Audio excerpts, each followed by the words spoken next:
everyone. You're listening to the Tea with Tanya podcast, and I'm your host, Tanya Ambrose.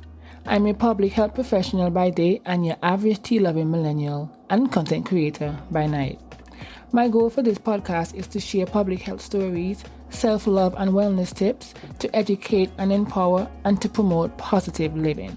This podcast is here to serve you. Join me in the tea tasting room to see what I have brewing for you.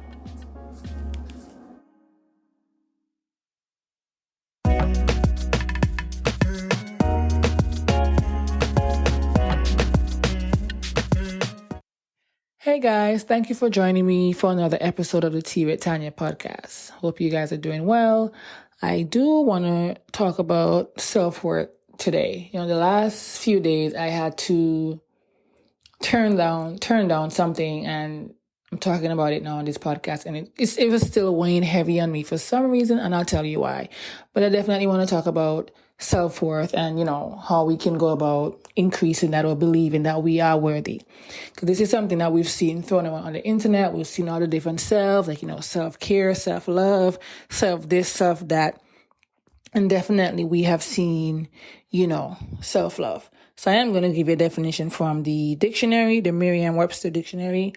And it defines self-worth as a feeling that you are a good person who deserves to be treated with respect. And that is a fact. We are more than deserving, or we more than deserve to be treated with respect, to be honest. But definitely, I want to talk about how, self-worth sometimes can equate to self-esteem. It is something that we, and I'm saying we, because I'm speaking to you guys, but I'm also talking to myself, that, we think that outside influences can help us to develop something that should be an internal process. And I learned that from one very good friend. We think that all these influencers or whatever we see out here on social media, on the internet, can definitely help us to develop something that is, in a sense, internal. Or we think, because these are different things. The things that we see or we're influenced by, they can easily go away. They can easily go away in the blink of an eye. So we definitely have to fully step into who we are and understand that we are worthy despite any chaos or anything that may happen in our lives. So I definitely want to share about 3 to 4 things as to how we may end up confusing what self-worth is. And what I'm sharing with you here is something that I've learned in therapy. I say learn, but I'm still learning. But what I've mentioned or what I've spoken about in therapy. And one of the things is, and these are in no particular order, to be honest, it's our relationship.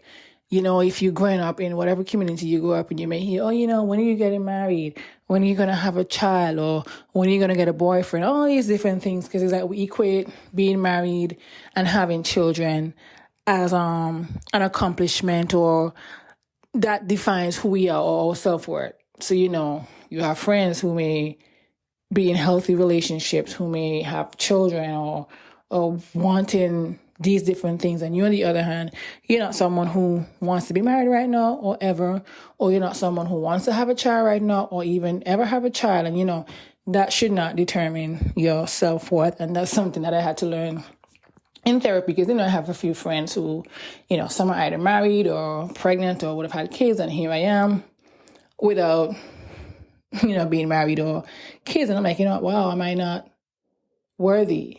But no, your self-worth is not determined on any type of relationship, to be quite honest. Your self-worth comes from within. The next thing I want to list is our possession. Because, we see the kind of car some of you may drive. You may have a Mercedes-Benz, or I don't even know, a Tesla. What's the other big brand cars out here? I don't even know, because I'm a Toyota girl, so that's just me. But, the different types of cars you may drive, or the type of brand clothes you may wear, these are different things that sometimes many of us, we acquire these things. And you have to ask yourself, is it because, I really enjoy it? Is it because I'm really a fan, or I really like it, I can afford it, X, Y, Z? It's my taste, or am I doing it because it's an attempt to prove something to the outside world, or even prove something to myself? Because, of course, we like nice things. I like nice things too. But also, I'm practical. I have to be realistic. I'm not going to do something just for me to show others, oh, I can afford this. Oh, yeah, I'm driving this car. I'm accomplished. Or this is my self-worth. So you got to be careful when it comes to your possession, and I'm guilty of that in a sense where, I'll use,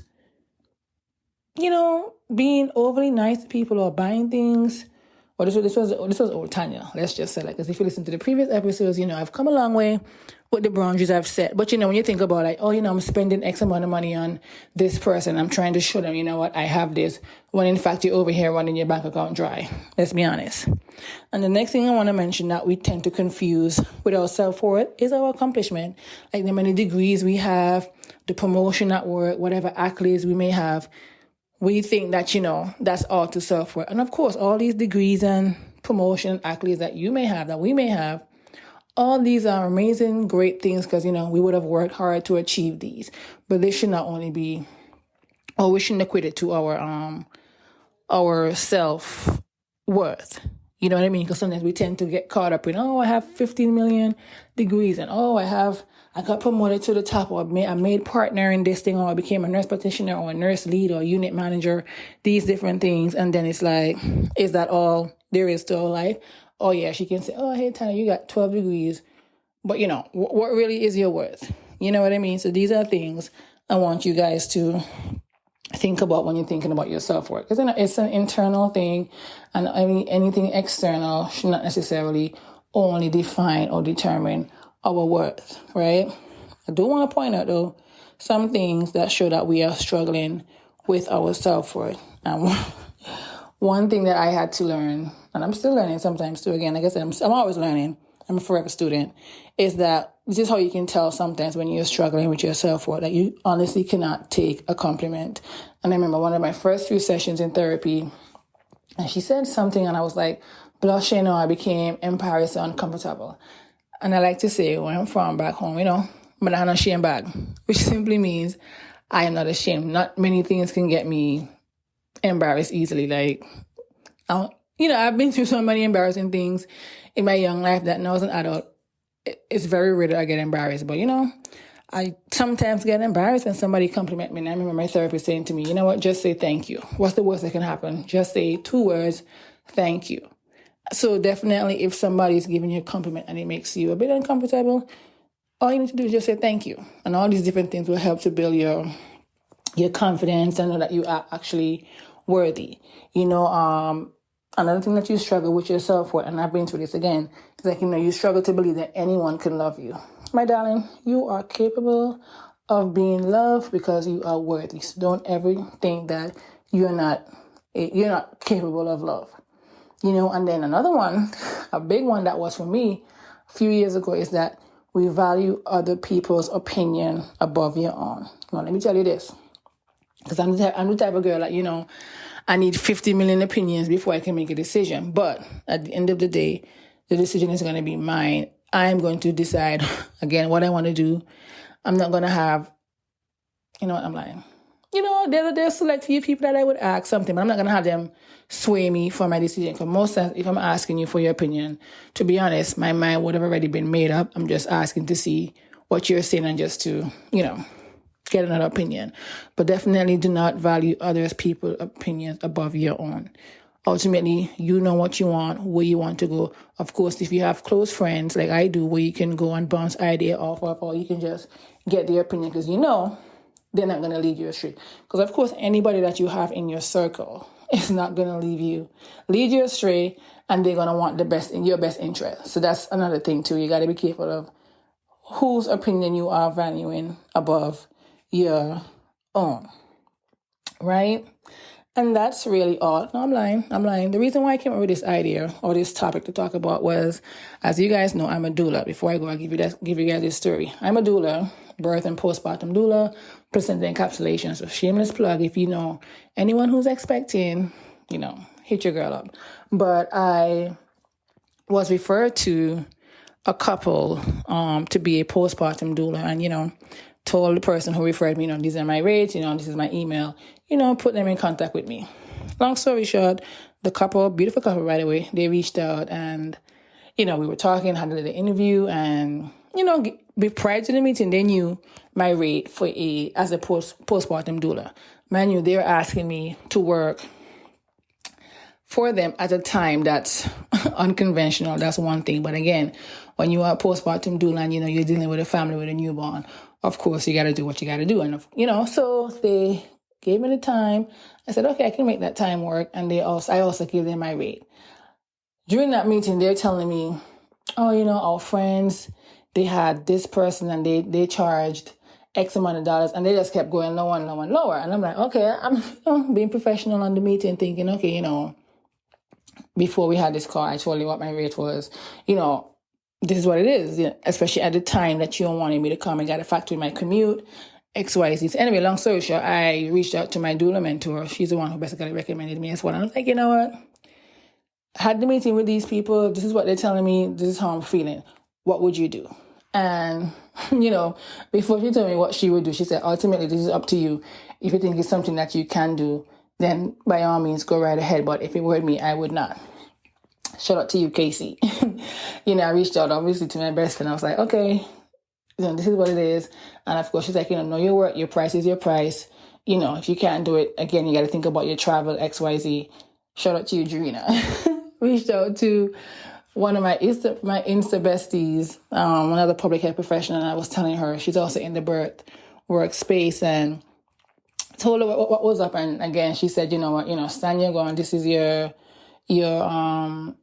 rate. You got to know your worth and your value. And, again, basically echoing the same thing as the other. So shout out to you, Gianna.